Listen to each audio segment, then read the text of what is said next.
A year ago, we wholeheartedly vowed our love to one another. I made a commitment in my heart to share my life with this gentle-hearted man. However, post-marriage, his demeanor underwent a complete transformation. The affectionate partner I once knew seems to have vanished into thin air. Now, my husband regards me not as his beloved, but merely as a domestic servant. Just listen and remain silent has become his mantra. I ponder how much longer I can endure this existence. Little did I know then that a glimmer of hope would illuminate my path. My name is Michelle Jenkins, age 28. By day, I serve as a secretary in my father's company, while shouldering the responsibilities of a homemaker. My father, having inherited the business from my grandfather 2 years prior, has always kept me at arm's length from suitors who are often attracted by wealth. I had grown weary of pretentious suitors and had stopped divulging my family background. Then I crossed paths with David. He was different, devoid of vices like gambling or smoking, and moderate in his drinking habits. He professed his love for me openly, filling me with hopes of a blissful future together. Despite my reservations, I chose to keep my lineage a secret, succumbing to my father's protective instincts. He feared I would be ensnared by yet another fortune seeker. Reluctantly, I agreed to reveal the truth after a year, as per my father's counsel. Thus, David and I exchanged vows under the shadow of my concealed identity.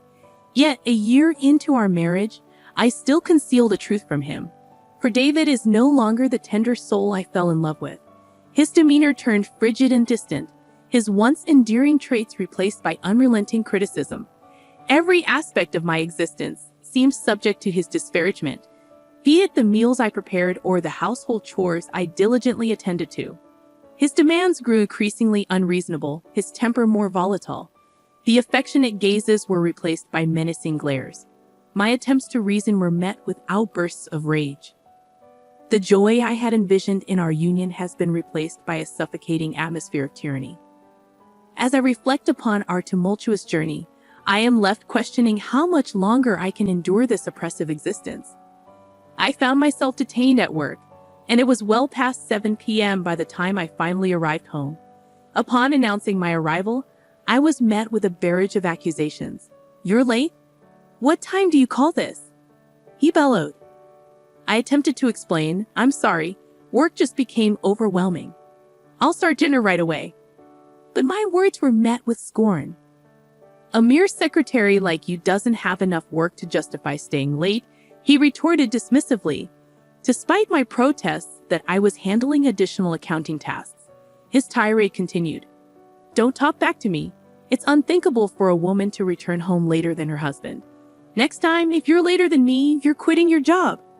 Cowed by David's threats, I remained silent, suppressing any impulse to stand up for myself. Looking back, I questioned whether I should have mustered the courage to leave him sooner. But the weight of parental expectations loomed large in my mind. I had married in secrecy, unwilling to disappoint my parents. And so, I bore the burden of my marital woes alone. Then, one day during a break at work, my father summoned me to the reception room. Accustomed to assisting him as his secretary, I entered to find him waiting, wearing a contented smile. "What's up?" I inquired, puzzled by his expression. "It's been a year since you married David, hasn't it?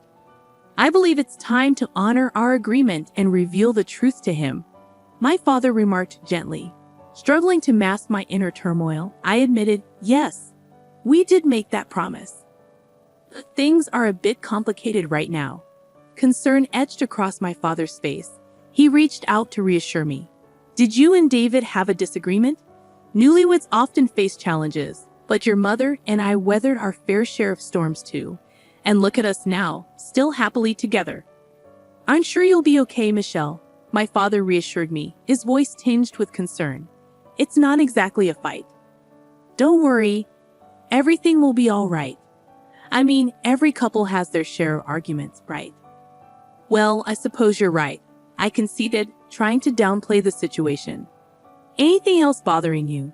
he inquired gently. "No, nothing really. I'm okay. But I guess I want to wait for things to settle down a bit before I talk to him," I replied hesitantly. Don't let it get you down too much. A little marital spat is pretty common, my father offered, evidently believing our discord to be minor. Unwilling to burden my parents with the truth about my strained relationship with David, I had kept them in the dark until now. Consequently, my father seemed to think everything was going well between us. Well, you better make up with David soon, he advised before leaving the room, leaving me alone with my swirling emotions. I wrestled with the dilemma of how to navigate my increasingly troubled marriage without alarming my parents. Yeah, I knew I couldn't keep the facade up forever. That evening, I resolved to confront David. As he returned home and I finished preparing dinner, I broached the delicate subject. David, there's something I want to talk about. I began tentatively. Huh? I'm tired, you know. He grumbled, clearly disinterested. It's important. Look, we're married, right?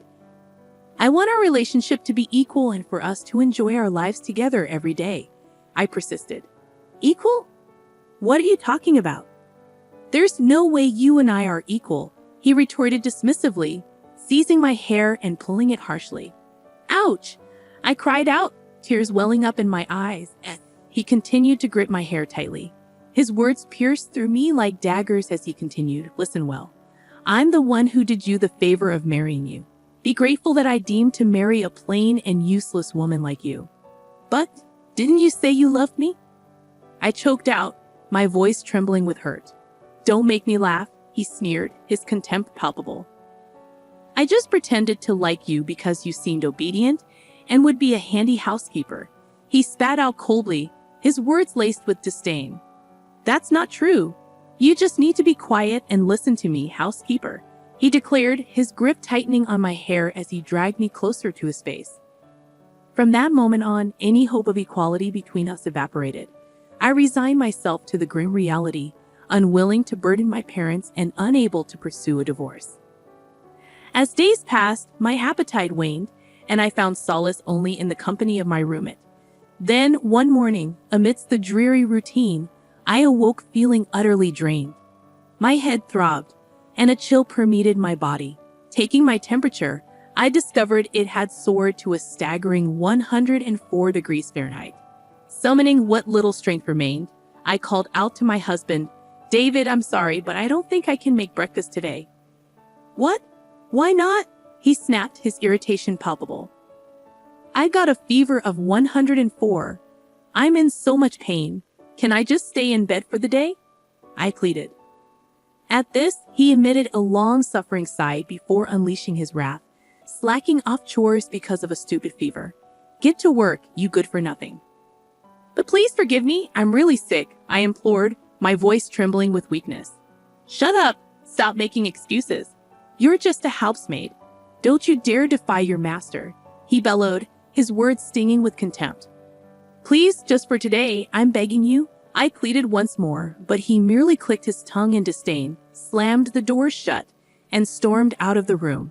Left alone, my hands shook, and my body trembled uncontrollably, a prisoner to both sickness and despair. I came to a stark realization of just how close to the brink I was being pushed. If I continued down this path, I feared I would truly break down. The relentless pressure of living like this threatened to consume both my body and soul. I knew I needed to take action, but the question remained. What could I possibly do? My fever-addled mind struggled to conjure a solution amidst the haze of exhaustion. Perhaps it was the culmination of prolonged stress, but before I could formulate a plan, I succumbed to sleep once more. Several hours later, I was abruptly jolted awake by the thunderous sound of my husband's voice. Hey, didn't I tell you to wake up, you dumb woman, he roared. David? I stammered, glancing outside to find darkness had descended. Though my fever had somewhat subsided, my body felt weighted, and a dull ache persisted in my head. Despite my condition, he unleashed his fury. I called you multiple times. What are you doing sleeping? Called? I must have missed it. I faltered, struggling to comprehend. I sent you a text saying I'm bringing my boss home. Prepare drinks and snacks, didn't I? He demanded, his tone seething with impatience. Wait, you knew I was sick today, right? And yet you brought your boss home. I questioned, incredulity lacing my words. I invited him to continue drinking at home. My promotion depends on this. Get up and get things ready now, he commanded, seizing my arm and dragging me towards the kitchen. No, I can't. I'm still in my pajamas, and I'm not feeling well at all. I protested weakly, futilely resisting his forceful grip. Shut up! Just get out here now, he barked, leaving me little choice but to comply. With a heavy heart and aching body, I trudged into the kitchen, where I was met with the daunting task of entertaining his boss. As he hurriedly greeted his guest, I couldn't help but overhear their conversation from the entrance. Are you sure this is okay this late? I'm sure your wife wouldn't appreciate. His boss's voice trailed off, echoing my unspoken concerns. I don't have a wife, just a housemaid, my husband declared casually, dismissing my presence entirely. Housemaid? Sort of like a main wife, you could say. But please don't mind, he added, ushering his boss into the living room. Caught off guard, I stood there in my pajamas, devoid of any makeup, feeling a flush of embarrassment wash over me. Nice to meet you, I managed to mumble, bowing my head in apology. My husband is always telling me about you. I apologize for my appearance. I'm the section chief, Mr. Smith. I'm sorry for intruding so suddenly. Please, don't mind me. I'll prepare something right away, Mr. Smith responded courteously. As I retreated to the kitchen, concealing my face, my husband's harsh voice pierced through the air. Hey, get a move on and make something. You're absolutely useless, he scolded. I'm sorry, just wait a little bit longer, I replied meekly, attempting to quell his ire. Instead of opening your mouth, move your hands. Despite Mr. Smith's presence, my husband continued his disparaging remarks. You're really useless, he muttered under his breath, each word like a dagger to my already wounded pride.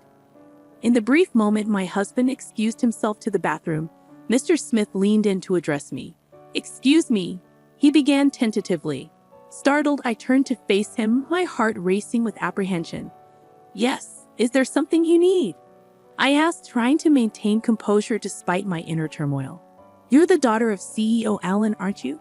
He inquired, catching me off guard. How did you? I trailed off, my mind racing to comprehend his revelation. I had previously visited your father's company regarding a business deal. You served me tea then, didn't you? Mr. Smith continued, his words sending a jolt of recognition through me. Wait, you were from that time? I murmured, realization dawning upon me. I usually attended all interactions with our business partners. Each time, he confirmed, his expression somber yet inquisitive. As I served tea, I was introduced as Mr. Allen's daughter, and Mr. Smith's recognition struck me. David's workplace had recently become a client of my father's company, yet I hadn't disclosed to my father that David worked for Smith. Glancing towards the bathroom, Mr. Smith lowered his voice to a hush. What's up with your husband's behavior? Is he always like this at home? Yes, unfortunately, I admitted, shaken by the sudden candor. I can't believe what you've been through. Why haven't you told Mr. Allen? He questioned, concern evident in his voice. Regardless, we can't let this continue. Leave it to me.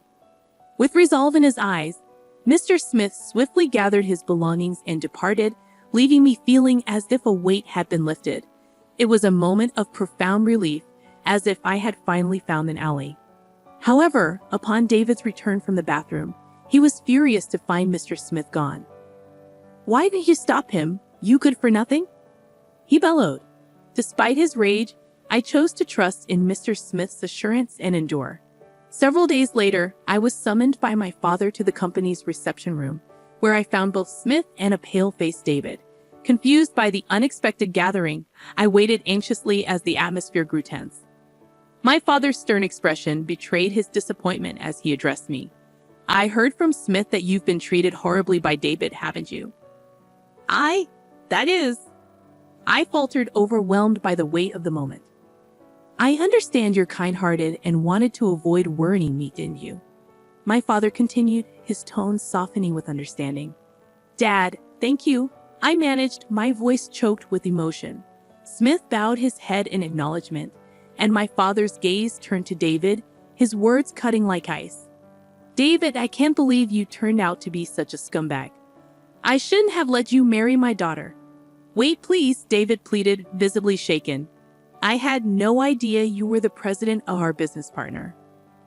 I didn't know Michelle was the CEO's daughter, David stammered, his voice betraying a mix of shock and regret. Shut up! So if you knew, you would have treated Michelle better?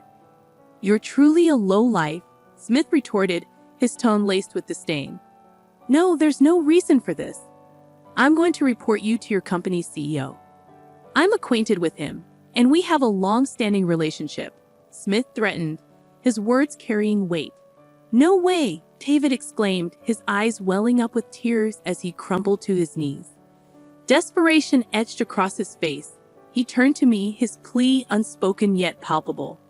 Michelle, say something to your father for me, he implored. You want me to say something? Huh? I erupted, the frustration I had long suppressed finally boiling over. Do you have any idea how much I've suffered because of your overbearing, chauvinistic attitude? I've been holding it in all this time. I tried to improve our relationship, but it's you who ruined everything, right? Treating me like a housemaid and constantly berating me. Do you know how humiliating that was? Wait, Michelle, please forgive me, David begged, his voice thick with emotion. Shut up. Don't you dare casually call me by my name. No matter how much you apologize, I will never forgive you. I don't care if you fall into hardship. You get what you deserve. If you understand, never show up in front of me again. Stay out of my life forever. I declared, my resolve unwavering. At the end of my outburst, David broke down in uncontrollable sobs. Smith, with a firm grip on David's arm, bowed and left the reception room. Subsequently, David and I got divorced. When my father informed David's company president about the incident, he lost his job as well.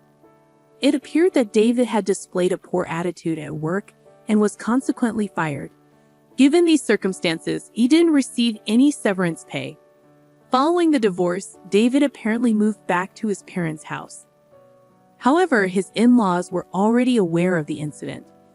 I heard his father gave him a stern scolding and kicked him out of the house. Now he seems to be working tirelessly at a factory where he can live in. He probably doesn't have much of a cushion since he has to make alimony payments to me. On the other hand, after the divorce, I moved back to my parents' house. Now, I've completely recovered and am focusing on my job. Since then, I've been meeting Smith regularly, and we have a good relationship. I'm not considering remarrying yet, but if I do someday, I want someone like him. When that time comes, I hope to build a happy family.